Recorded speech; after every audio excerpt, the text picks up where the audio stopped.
He secured the pistol to a wooden board, then locked the trigger with a U-shaped lock. Finally, he reinforced the gun a second time with a belt, positioning it to aim directly at the door. To ensure the trap would trigger properly, he went to the market and bought a spool of steel wire and a pulley. Back home, he fixed one end of the wire to the top of the door frame and threaded the other end through the pulley before tying it to the trigger. This way, as soon as the enemy opened the door, the wire would pull the trigger and fire the gun automatically. With everything in place, Jimmy had his wife put on a sexy chipao and deliberately appear in front of the enemy. Seeing the beautiful woman before him, the lustful enemy immediately followed in her footsteps. To successfully lure him into the trap house, the woman sprayed perfume as she walked. The enemy thought it was her natural scent and followed the fragrance up to the second floor, arriving outside the trap house. Little did he know, the woman had already hidden in the adjacent room. Suddenly, romantic music began playing inside the trap house. The enemy assumed the woman was waiting for him inside and excitedly opened the door.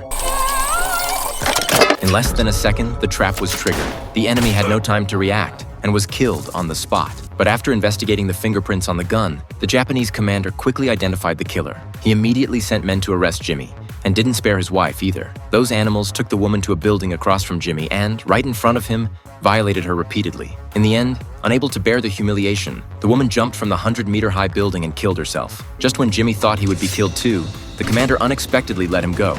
Untied, Jimmy rushed downstairs to his wife's body. At that moment, he felt worse than death itself. This was the commander's revenge, to make him live in eternal suffering. And revenge became Jimmy's only reason to keep living. Next, he would take down every scumbag who had hurt his wife. First up was the police officer who had betrayed his own people. After several days of observation, Jimmy noticed that whenever this man passed a manhole cover, he would deliberately step on it and dance a few steps to show off his expensive shoes. This instantly gave Jimmy a meticulous assassination plan. He had a blacksmith forge some sharp steel spikes, then nailed them to a wooden board. Next, he drew a fake manhole cover on paper to replace the real one. Finally, he filled in the gaps around the cover with dirt and sand. Combined with the darkness of night, even up close, the policeman wouldn't notice it was fake. So, just like always, he stepped right onto it.